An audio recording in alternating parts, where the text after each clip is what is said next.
Lands that meet all the requirements stated above pass into the possession of the one who cultivates them.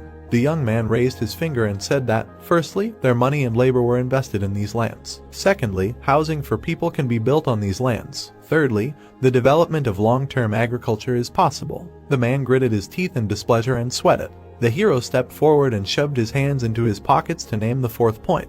He grabbed a bunch of grass and pulled an onion out of the ground. The boy said that all this was backed up by a special rule when the first harvest had already been reaped from these lands. Rakona looked at him in rage. The knight stared at the gentleman in amazement, remembering how he had said that the seeds would help repel pests. The youth smiled and congratulated the Viscount on witnessing the first harvest in the Merez swamps. He added that there was no charge for viewing. They were not that greedy. The interlocutor grimaced and ground his teeth, not understanding how this idiot knew all this, and whether he had prepared in advance. The boy thrust the onion at the man and generously allowed him to take it as a gift. Lloyd looked menacingly at the nobleman and demanded that he leave their territory. Rakona was shaking with anger, but he said nothing. The ill-wishers turned and rode away while the young man stood and watched them go. Xavier approached him and asked how the gentleman knew that these people would come here. The hero narrowed his eyes and muttered that he had seen such smart guys before who tried to rise on the labor of others. They turned around, hearing a cry of jubilation. The workers joyfully raised their pitchforks and rakes, shouting that the young master had protected their lands. The boy grimaced in irritation and asked where they thought he should get the money for their wages. Lloyd ordered them to quickly get back to work.